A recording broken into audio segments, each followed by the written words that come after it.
Hay muchas cosas que componen la práctica de la vida cristiana, pero todas estas cosas, o dentro de todas estas cosas, podríamos decir que la oración es una de esas prácticas cruciales, fundamentales en la vida del creyente. La Escritura invita al creyente a perseverar en la oración, a orar con acción de gracias, a orar para colocar nuestras cargas en el Señor, a orar cuando se va a tomar una decisión, a orar para buscar sabiduría, orar para conocer a Dios mismo, orar para vivir congregacionalmente. Todas las cosas que abarcan la vida cristiana, si usted se da cuenta, la Escritura las baña con la oración. Efesios capítulo 6, versículo 18 dice: orando en todo tiempo, con toda oración y súplica en el Espíritu, y velando en ello con toda perseverancia y súplica por todos los santos. Note que el momento en que debemos orar, según el texto, es en todo tiempo. Note que los temas que deben incluirse en la oración es toda oración, con toda oración, dice el texto. Así que la oración es un medio de gracia que Dios ha provisto al creyente para que éste bañe toda la vida cristiana, tanto en cuanto a sus tiempos como en cuanto a sus asuntos.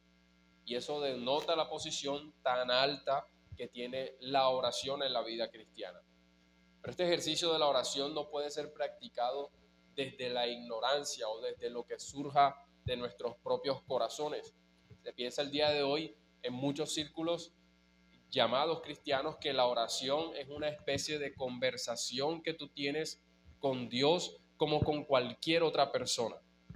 No hay forma correcta o incorrecta de orar, es lo que algunos dicen. Solo háblale a Dios como si fuera tu mejor amigo. Y eso es lo que algunos piensan. Pero eso es un error, mis hermanos. La oración es un medio de gracia que Dios nos ha dado para que esto bañe toda nuestra vida cristiana, pero es un medio de gracia que debe ser practicado con la dirección de Dios mismo. Y esto lo podemos afirmar porque Cristo mismo nos enseña a orar. El hecho de que Cristo mismo nos dé instrucciones en cuanto a cómo debemos orar indica entonces que como criaturas caídas somos ignorantes aún de cómo debemos dirigirnos a nuestro Padre. Y eso hace necesario que tengamos en cuenta la dirección de Dios mismo en cuanto a cómo nosotros debemos acercarnos a Él en oración. Hace 2 domingos ustedes estuvieron escuchando acerca de la guía bíblica para la oración y se decía que hay algunas cosas de las que nosotros nos debemos alejar y otras cosas que debemos tener en cuenta al momento de orar. Nos debemos alejar, por ejemplo, de la hipocresía, de la arrogancia, de las palabras sin sentido al momento de orar. Pero, por otro lado, debemos tener en cuenta la importancia que tiene la oración personal, la certeza de paternidad con Dios, el descanso en la respuesta paternal de Dios y también la certeza de que Dios sabe todo lo que nosotros necesitamos antes incluso de que le pidamos. Esto fue lo que vimos en el último sermón sobre la serie del Sermón del Monte que estamos llevando, y eso lo veíamos como una introducción al Padre Nuestro, como aquello que se debe tener en cuenta antes de aún decir Padre Nuestro. Y el día de hoy ya vamos a estar adentrándonos en la oración en sí misma, y vamos a estar viendo con mucho cuidado y con mucho detalle el modelo de oración que Cristo mismo nos presenta aquí en el Sermón del Monte.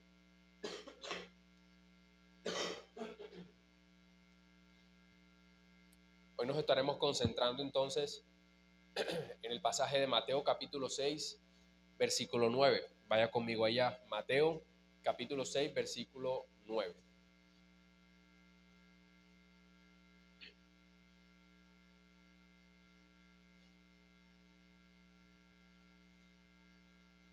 Dice: vosotros pues oraréis así: Padre nuestro que estás en los cielos, santificado sea tu nombre. Voy a leerlo nuevamente.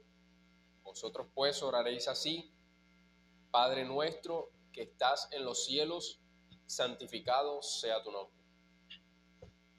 título que le vamos a dar a este sermón será la oración bíblica.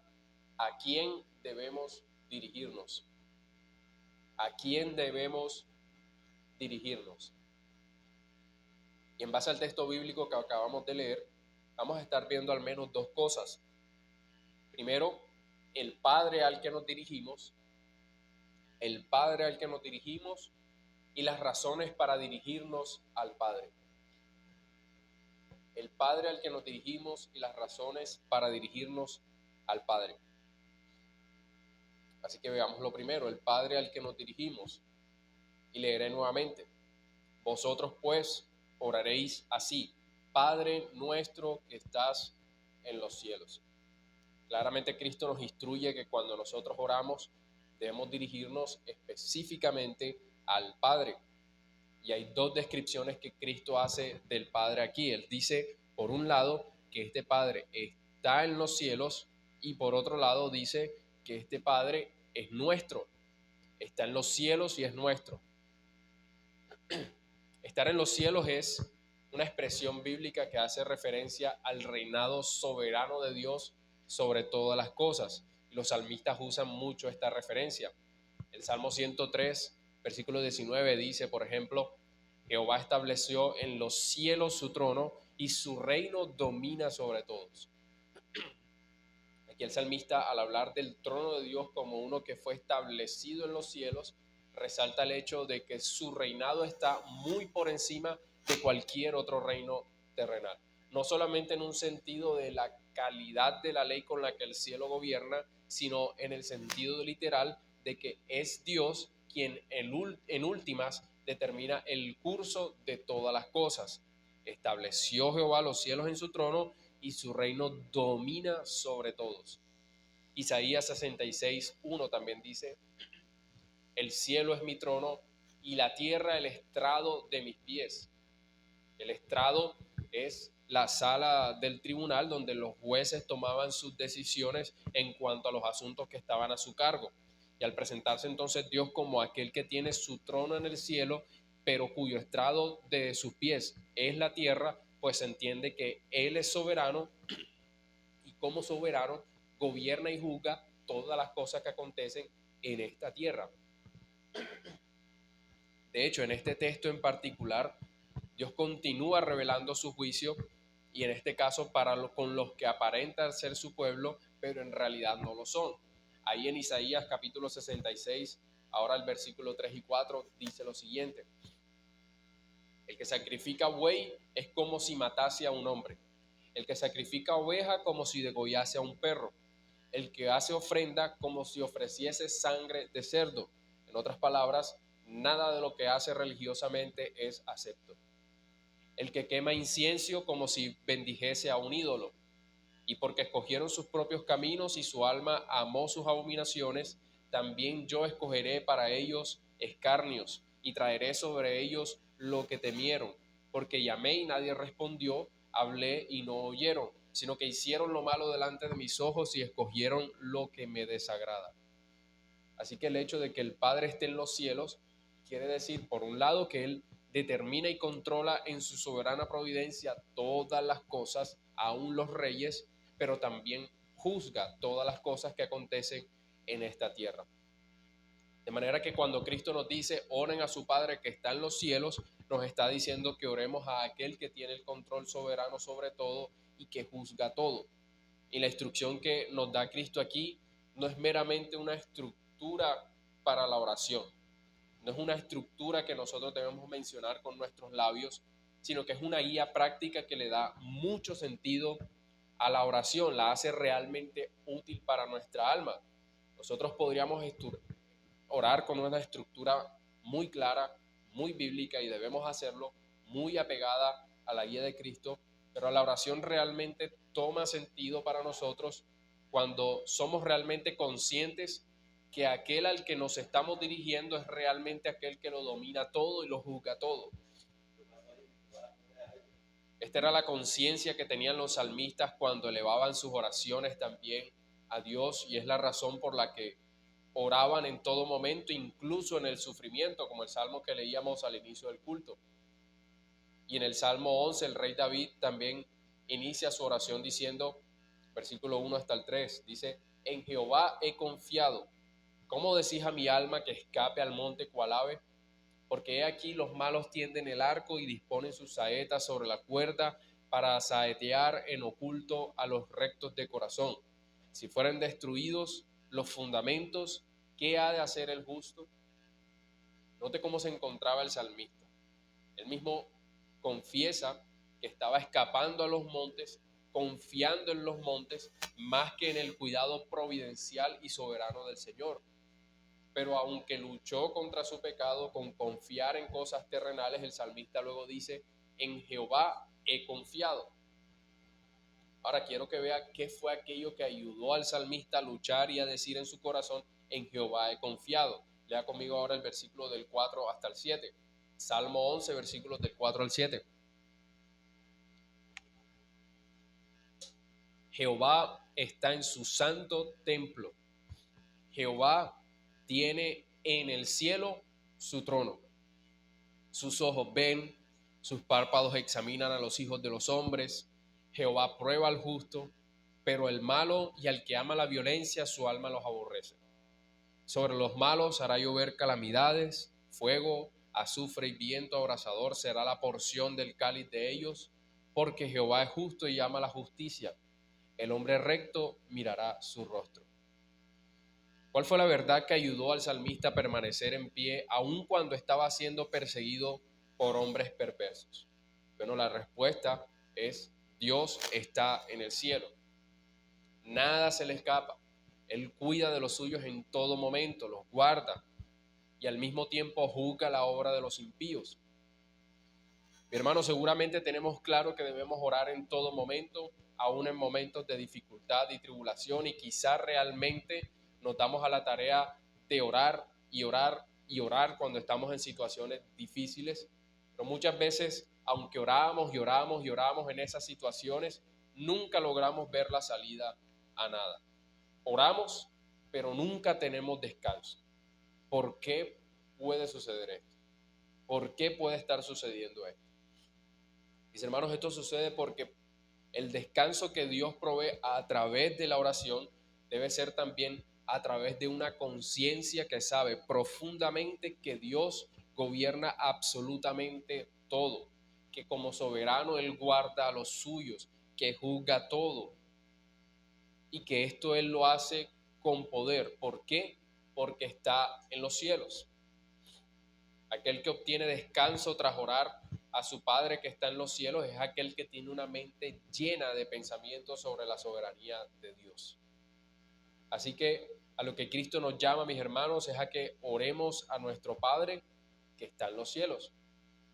Y con esto Él no solo nos da una estructura para pronunciar algo con nuestros labios, sino que nos guía en cuanto al entendimiento que debemos tener sobre aquel Padre hacia el cual nos estamos dirigiendo, al que está sentado en el trono, que lo gobierna todo, que guarda los suyos y que juzga todo. Pero ahora Cristo también nos dice que este Padre al que nos dirigimos es nuestro. Mateo 6:9. Vosotros pues oraréis así: Padre nuestro que estás en los cielos. El mismo que gobierna soberanamente sobre todas las cosas, que lo juzga, es entonces nuestro Padre. Y con esto no se está queriendo decir solamente que Él tiene autoridad sobre nosotros como Padre, sino que entre el Dios que gobierna todo y nosotros sus hijos hay una relación íntima. Esta es la idea que nosotros encontramos también desde el Antiguo Testamento, cuando Dios se revela a su pueblo como su Dios. Levíticos 26, versículos 11 en adelante.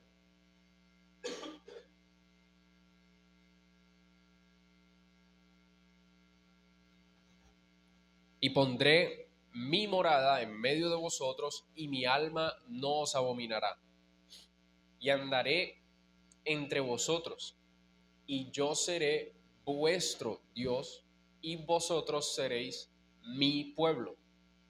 Yo, Jehová vuestro Dios, que os saqué de la tierra de Egipto, para que no fueseis sus siervos, y rompí las coyundas de vuestro yugo, y os he hecho andar con el rostro erguido. Note cuáles son las implicaciones de que Dios sea nuestro Dios.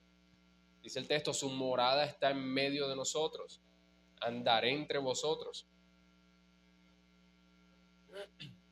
Esto no puede ser otra cosa sino una expresión de intimidad entre Dios y su pueblo. Pero en el Nuevo Testamento también encontramos la misma expresión en cuanto a la relación de Dios con su iglesia. Segunda a los Corintios capítulo 6, versículo 16. Porque vosotros sois templos del Dios viviente, como Dios dijo, habitaré y andaré entre ellos y seré su Dios y ellos serán mi pueblo. Misma expresión.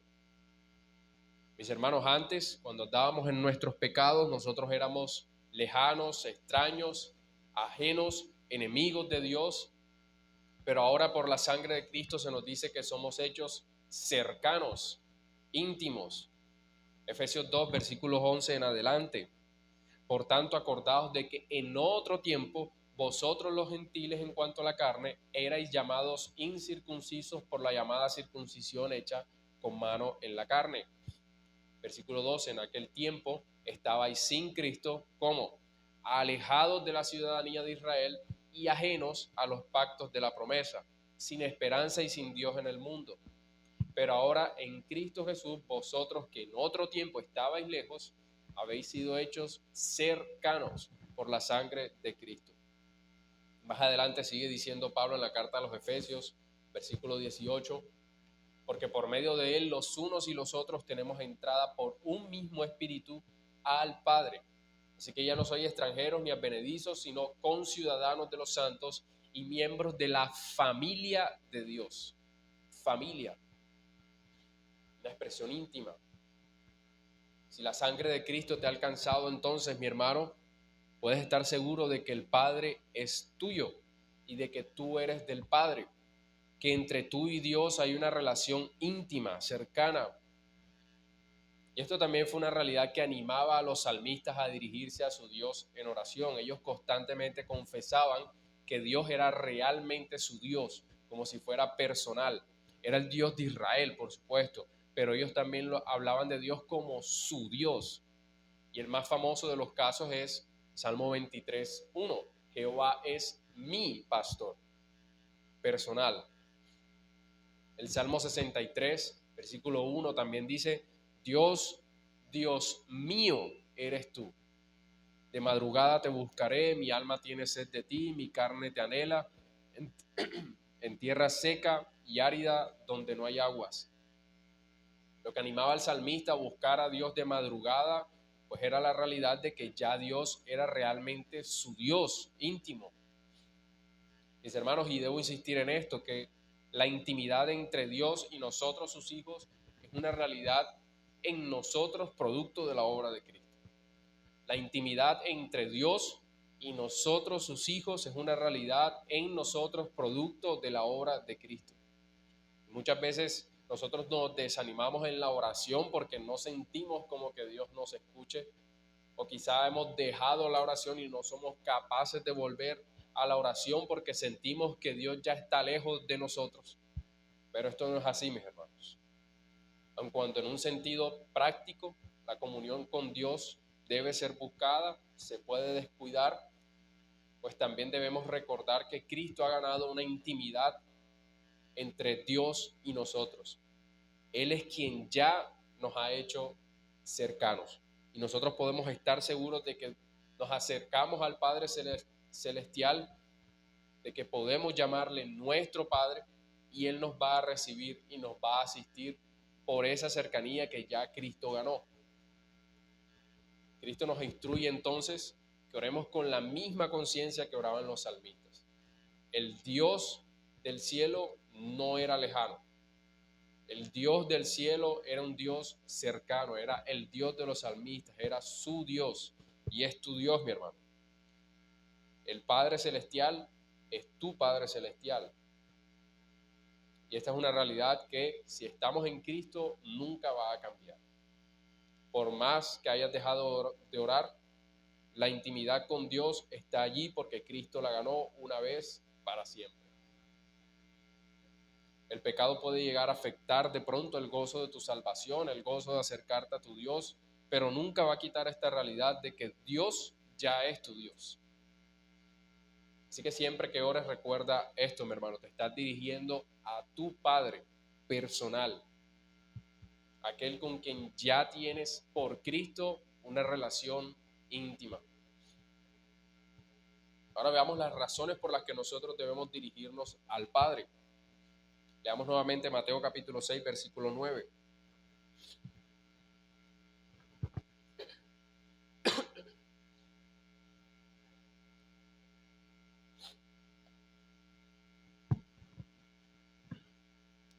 Vosotros pues oraréis así: Padre nuestro que estás en los cielos. Algunos han pensado en base a este texto que la única oración permitida es aquella que va explícitamente dirigida a la persona del Padre. Se cree que si oramos al Hijo o al Espíritu Santo, pues entonces se estaría cayendo en un pecado porque Cristo enseñó que se debía orar al Padre. Algunos piensan esto, pero yo creo que esto es una postura bastante extrema. Si bien Cristo nos enseñó a orar al Padre, no podemos olvidar que el Hijo y el Espíritu Santo también son personas de la Trinidad, es decir, el mismo Dios.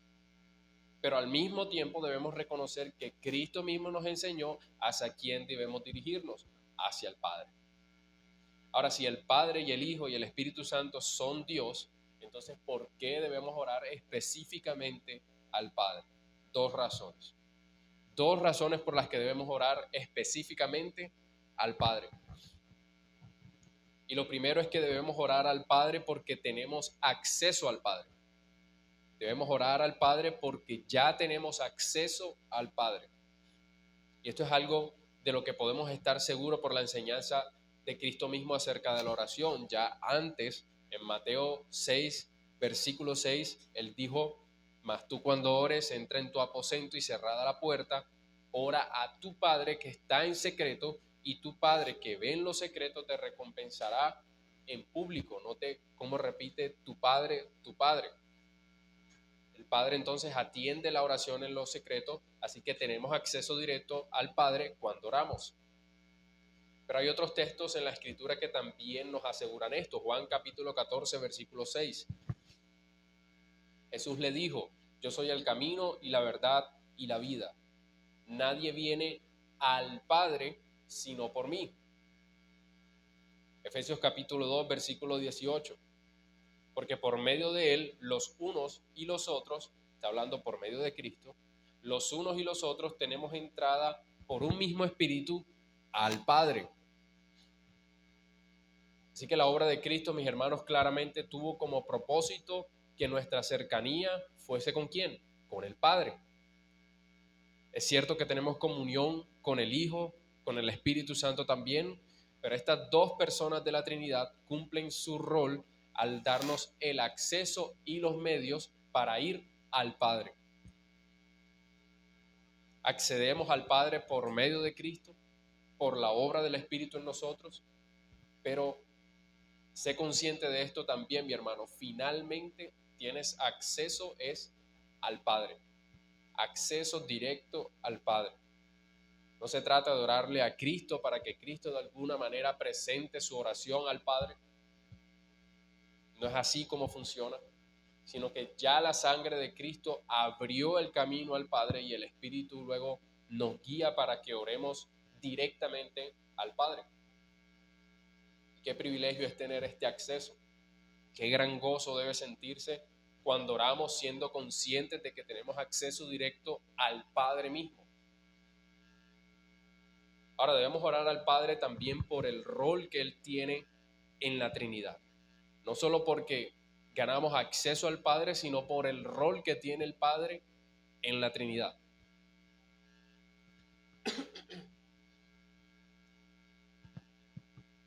El Padre, el Hijo y el Espíritu Santo, recuerde que son uno en esencia. Los tres son un solo Dios.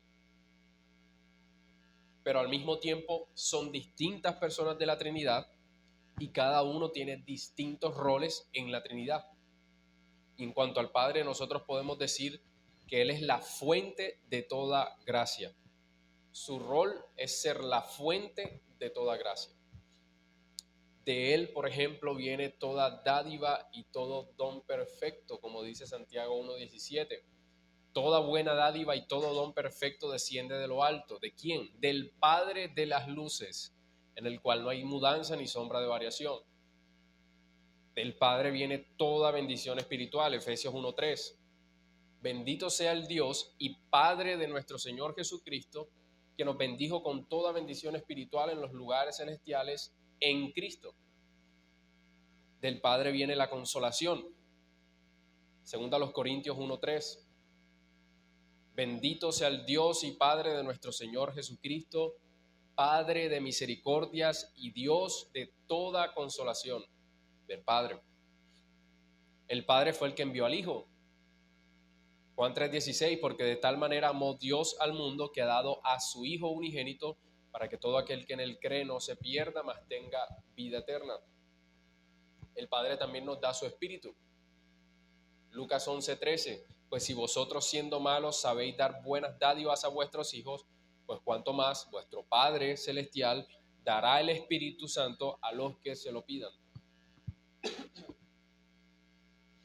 Mis hermanos, Cristo ganó acceso al Padre y el Espíritu nos capacita para acercarnos al Padre. Pero el Padre es la fuente de toda gracia. Ese es su rol en la Trinidad. Cuando tú oras al Padre con la ayuda del Espíritu, pues estás orando a aquel que sobre la base de la obra de su Hijo te provee a ti de toda bendición espiritual. Considera esto, mi hermano, medita esto y anímate a acercarte a tu Padre. Recuerda, el Padre al que nos dirigimos es un Padre que está en los cielos, es nuestro Padre, lo que quiere decir que quien está a nuestro favor, quien nos favorece con toda bendición espiritual, es aquel que es soberano y lo controla todo. Y las razones por las que debemos dirigirnos al Padre puntualmente es porque ya tenemos acceso a Él, porque Cristo vino a ganar ese acceso al Padre por nosotros y porque su rol en la Trinidad es ser la fuente de toda gracia. Mateo 6, versículo 9. Vosotros pues oraréis así: Padre nuestro que estás en los cielos. Vamos a orar.